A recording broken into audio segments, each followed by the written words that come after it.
Hey everyone, glad to see y'all back here for another night of terrifying tales to be told to you all tonight. I'm extremely thankful for all the support everyone is showing for the podcast. It really means a lot to me. If you're enjoying the podcast, please feel free to leave a like, comment, subscribe, and share with all your friends, family, plants, pets, and all others you believe would enjoy this podcast. Alright, one little bit of an update that you may all have noticed. The podcast is now on Apple Podcasts, and it has an official name.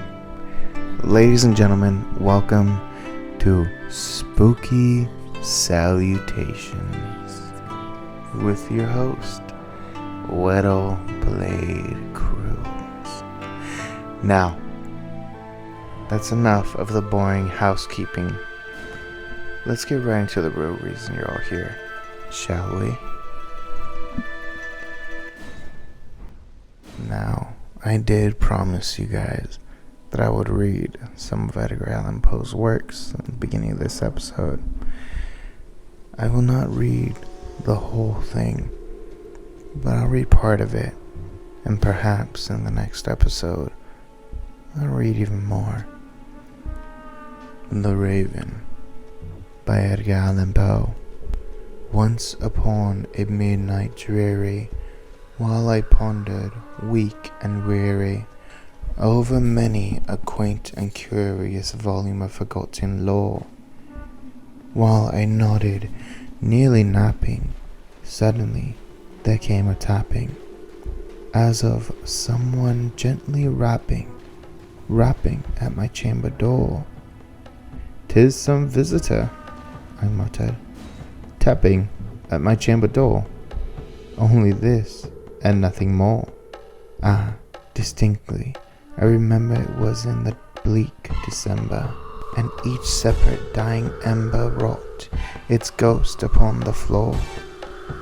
Eagerly I wished the morrow, vainly I sought to borrow from my books surcease of sorrow, and the silk and sad uncertain rustling of each purple curtain thrilled me, filled me with fantastic terrors never felt before, so that to still the beating of my heart I stood repeating, "'Tis some visitor entreating entrance at my chamber door.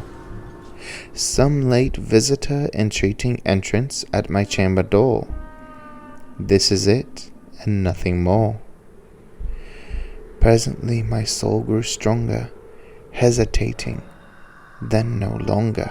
"Sir," said I, "or madam, truly your forgiveness I implore, but the fact is I was napping, and so gently you came rapping, and so faintly you came tapping at my chamber door, that I scarce was sure I heard you. Here I opened wide the door, darkness there, and nothing more.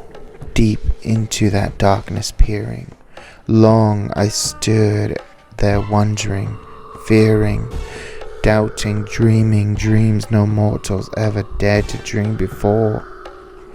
But the silence was unbroken, and the stillness gave no token, and the only word there spoken was the whispered word, "Lenore."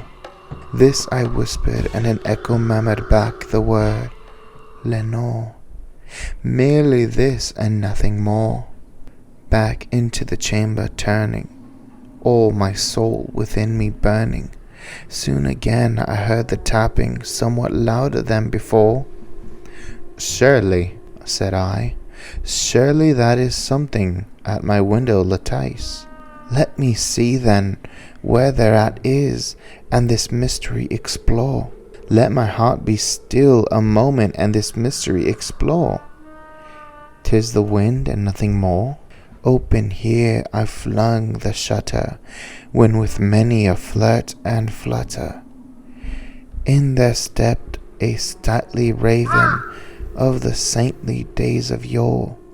Not the least obeisance made he, not a minute stopped or stayed he. but with mine of lord or lady perched above my chamber door, perched upon a bust of Pius, just above my chamber door, perched and sat and nothing more.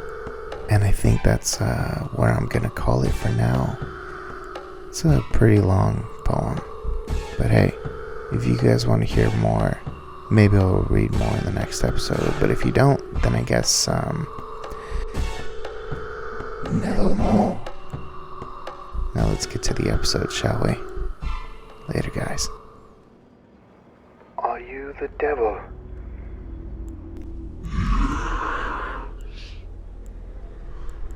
From Hey2394 on Reddit. This happened to me and my cousin when we were little kids one summer. That summer, we were obsessed with using our walkie-talkies. We would pretend we were spies or try and prank our other cousins, or sometimes hear into other frequencies and phone calls.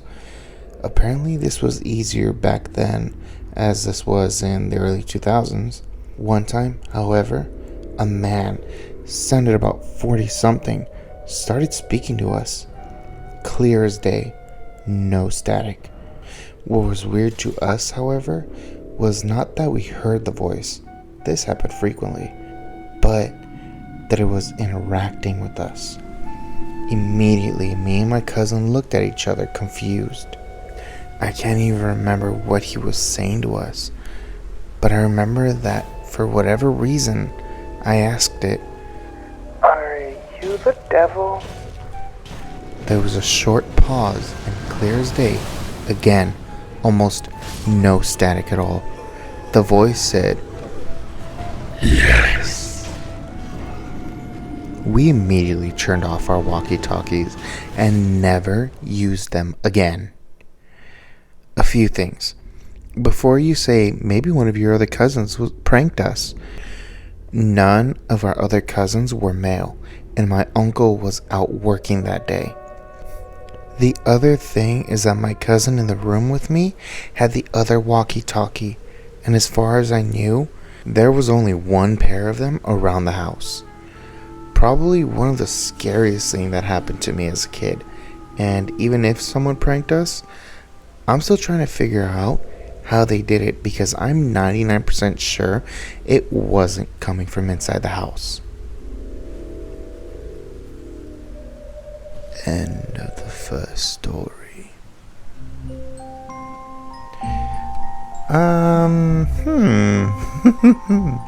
You see, here's the thing. I've used walkie-talkies in many of the professions that I've had over the years.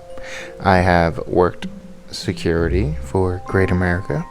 I have worked security for Levi Stadium, where I had to use an earpiece and a walkie. I even worked security for the Giants parade when they won the World Series a while back. Now, here's the thing. I even used walkie-talkies, I think maybe once or twice when I was in the military. Not once have any of those been crystal clear or without static. That's what freaks me out the most about your story.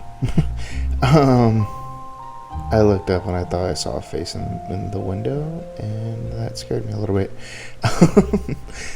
So yeah, I don't know how that would be possible if it is a prank.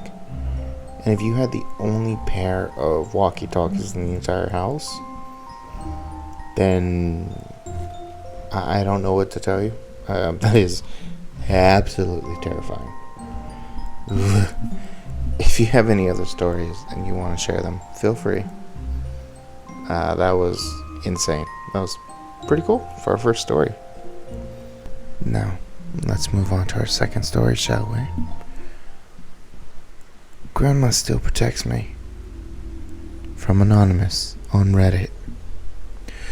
When I was 17, 26 now, we were burgled in broad daylight while I was at home. The robbers were armed and violent. However, nothing about that day makes any sense at all, because I've been trying to work it out for the past 9 years, and the only conclusion I can draw is my dead grandma was keeping me safe. Some context. Around that time in my life, I was struggling with a lot of insomnia to the point where I needed sleeping pills to ever be able to sleep. I hadn't slept without them in about 2 years. That particular day, I arrived home from school around 4 p.m. Went into my bedroom.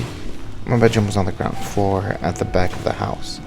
You had to fully walk into the kitchen to even notice my bedroom door.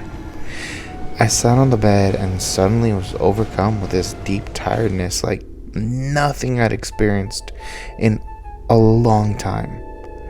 I put my head down and fell into the deepest nap I think I've ever had, with no help from sleeping pills or anything like that. Whilst I was napping, I had a very vivid dream about my grandma who had died 2 years prior. In the dream, she was in the room with me. Her presence was so strong, I could almost reach out to her. Suddenly, my phone went off and woke me up. It was my auntie who had just come home to find the front door battered open, and the upstairs of the house and the downstairs living room and hallway had been totally turned upside down. She called as she assumed I wasn't home and she hadn't checked my bedroom. I was super disoriented when she called me. I thought I had been asleep for hours and hours. I felt almost drunk. I was that disoriented. When I finally realized what had happened, it was only 4:20, which means somehow in the space of 20 minutes, I managed to come home, fall into the deepest sleep of my life, and somehow not hear a single thing while the house got totally ransacked. They must have left in a hurry because they didn't check the kitchen. If they had, they would have immediately noticed my room. The next door neighbors then came over and told us they'd heard banging and crashing around. Nobody could understand how I'd been there and not woken up. It didn't and still doesn't make sense. I've always been a super light sleeper. And even if somebody tiptoes into my room, I'll immediately sense it and wake up. Unfortunately, this meant that everybody was slightly suspicious of me for a while, as it made no sense at all. But I swear to God, no matter how many times I play it over in my head, the only conclusion I can draw is that my grandma was protecting me. The burglars were later found, and it turned out they were wanted for a series of violent robberies. They had been armed with weapons and everything. When I found that out, my stomach turned. I truly believe that my deceased grandma saved my life that day. End of story 2. I truly believe your grandmother protected you that afternoon, and a grandmother's love goes a long way. I know that from experience. My grandmother was an amazing woman, and I can feel her presence many times. And I feel like she is watching over me and my family, because that's the kind of woman she was when she was alive. So I'm sure your grandmother was protecting you as well. She was keeping you in there, keeping you calm, keeping you asleep, and making sure that you're safe, because she loved you, and she still loves you, even after death. Thank you for sharing your story, and I'm glad you're okay, and there's no harm done to you.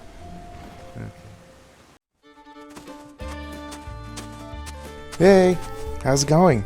Do you have your ticket yet? Come on, we're gonna be late and there won't be any seats left. What do you mean, where are we going? We're going to the graveyard, of course, to listen to Graveyard Tales, the spookiest podcast around that'll not only have you laughing with their dad jokes and old school references, but they'll also fill your mind with all kinds of historical paranormal knowledge. Honestly, it's like listening to a college lecture I actually care about and want to stay awake for. The hosts, Adam and Matt, keep things interesting by staying engaged and not taking anything too seriously by making jokes whenever there's an opportunity. I mean, what do you expect when you get two really good friends sitting around and talking about a subject they both love? my favorite episodes. Well, for one, their end of the year tradition of reading listener stories is always a blast. Not to mention the episode where they discussed atmospheric beasts, because I learned a lot of theories and information that I never knew before. My next favorite has got to be their episode on Alcatraz, because of how close I am to it, and it inspired me to one day go investigate. Oh look, the show's about to start. Let's go take our seats in the graveyard and get ready to enjoy the show. Graveyard Tales. New episodes premiere every Friday, and you can find them on all your favorite podcast listening apps and sites. You can further support them by subscribing to them on Patreon for bonus content like ad-free video and audio episodes as well. I'm gonna go take a seat and listen. See you soon. Let's go to the third story, shall we? Ouija Mistake. From Gen KXO096 on Reddit. So, I don't tell this story because the thought of it makes me uneasy. It's something I don't tell people. Not even my fiance knows. He wouldn't believe me. But I thought I'd share it here. So, here I go. So, my friend and I wanted to make a Ouija board and try to communicate with the dead. I think we were 13 or 14 at the time. We made one out of a piece of paper, and we used a guitar pick as the thingy that moves. For those of you who don't know, that's called a planchette. Sorry, I don't remember the name of it at the moment. But anyways, we were playing with the homemade Ouija board in my bedroom, because if my parents knew, they would kill me. We asked our typical questions and it didn't move. Then it started moving, and honestly, I thought my friend was just moving it. I'm pretty sure she was. We each had a finger on it. We decided to give up and go for a walk and play at the creek down the street. I realize now that I'm older, we never said goodbye. We left the guitar pick in the middle of the board, and when I came back, it was on yes. I really didn't think anything of it.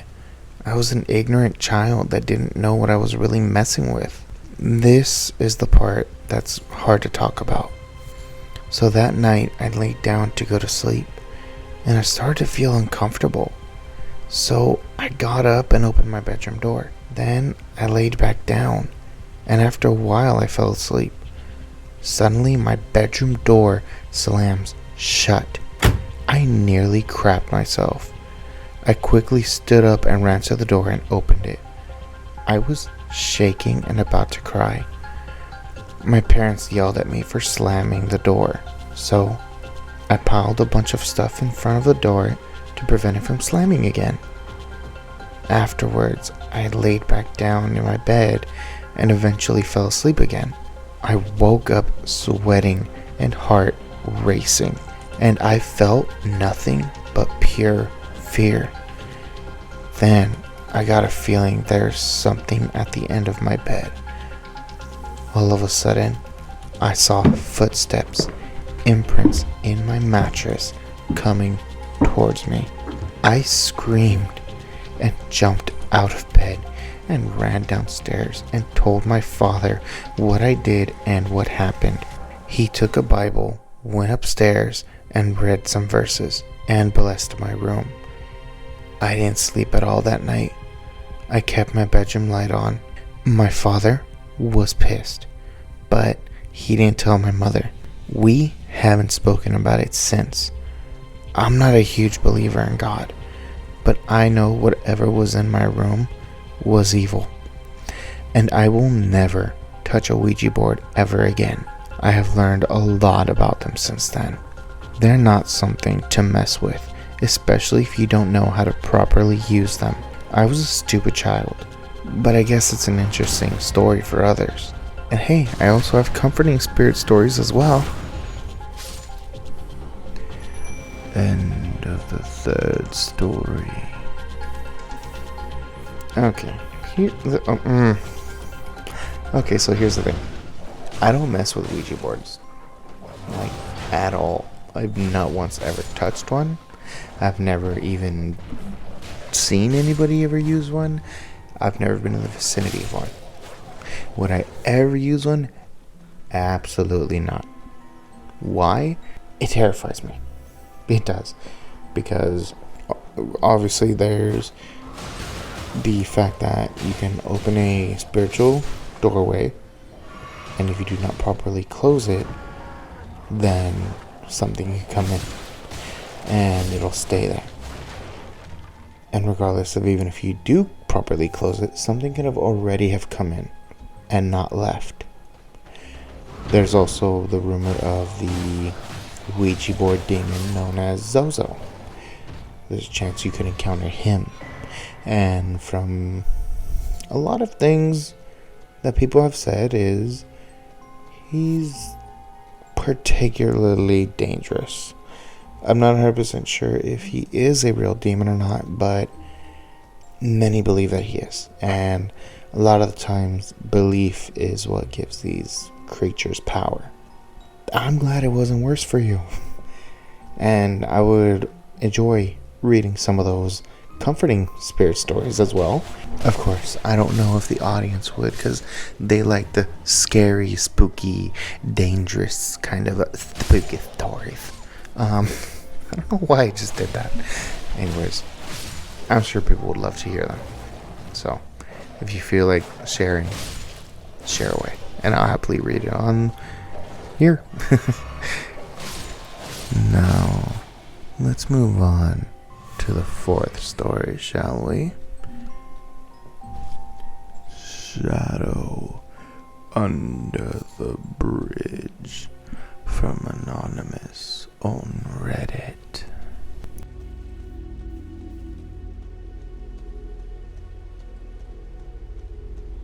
This happened in 2017. I was hanging out under a bridge with my friends when I was in high school. I swear to God, I just saw something out of the corner of my eye. What the f*** going on? I'm starting to scare myself. I don't know what is going on. I just saw something out of the corner of my eye. This happened in 2017. I was hanging out under a bridge with my friends when I was in high school. It was near my house, and it had really cool graffiti.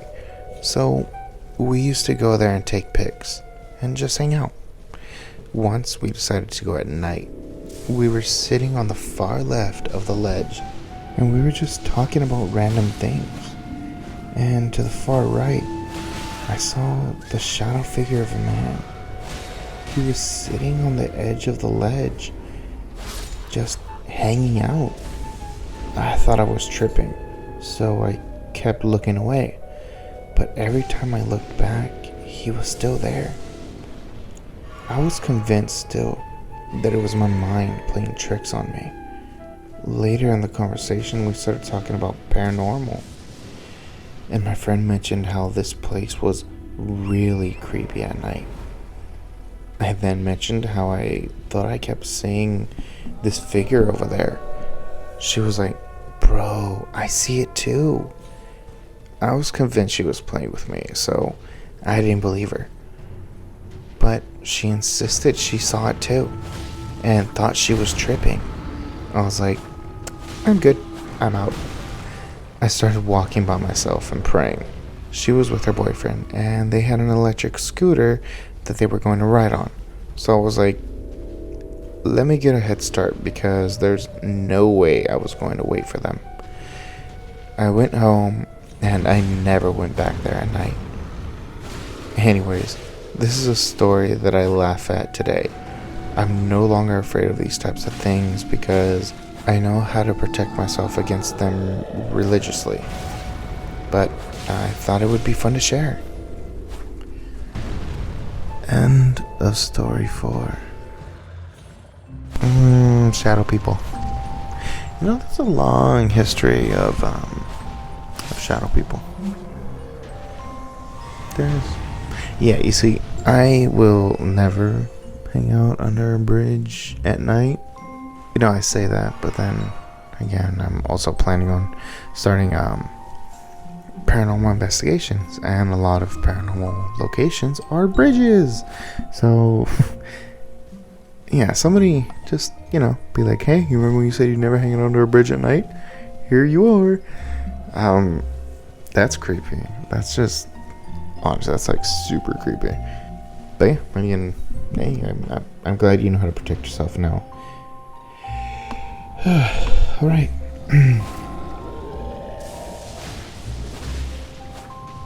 And now for our final story.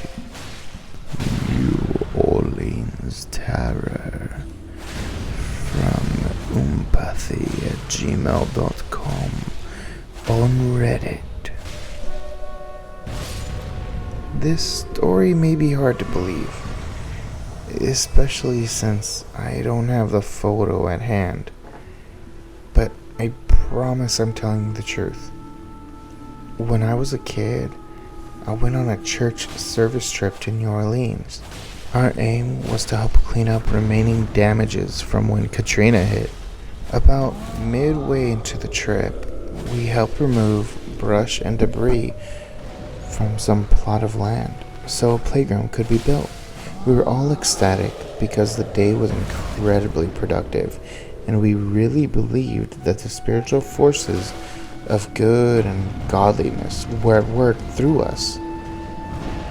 That night we visited Bourbon Street to have dinner, listen to some live music, and celebrate the work that had been done. At some point, one of the church leaders was taking pictures and pointed her camera to the sky, facing a distant casino. The sky was clear, no clouds.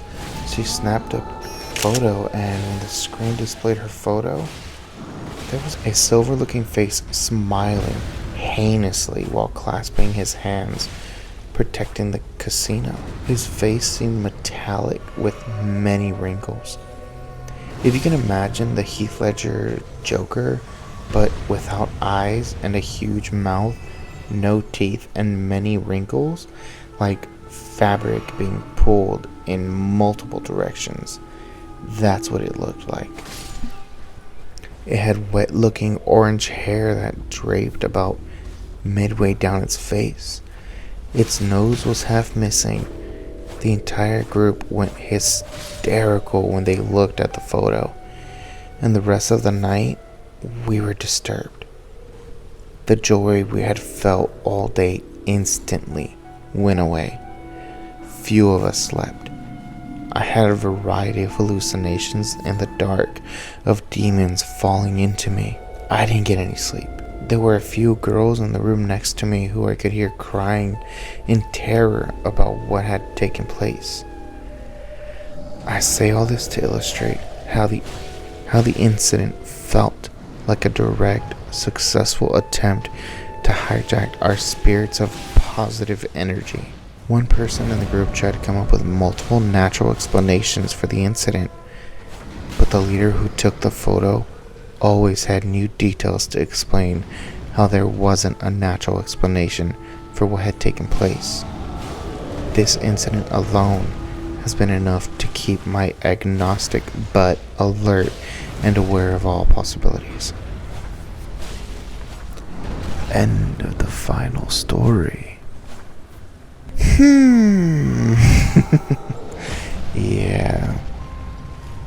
Yeah, New Orleans is another place I would love to visit, but I don't think I would ever take any pictures there because I'm scared of the things that I would see there. I am terrified of the things that I would see looking back at me at whatever pictures I took. Oh boy, that is absolutely horrifying. I mean, there's obviously, everyone knows New Orleans. Everyone knows the rumors. Everyone knows that it's like the spiritual hub of the USA, and voodoo and the bayou and hoodoo. I hope that's not a mean term. I just, thinking about Dead Island and the song, hoodoo the voodoo. Anyways, well, hey, that's just life. Alright. Thank you, everyone, for joining me.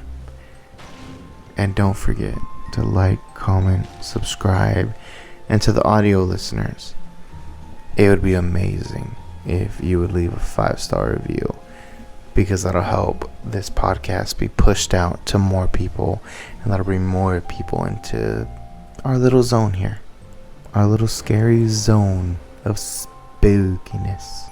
Well, thank you, everyone, for joining me, and thank you for the support, and I hope you enjoyed this episode of Spooky Salutations. I'll see you guys in the next one. And remember, fear keeps us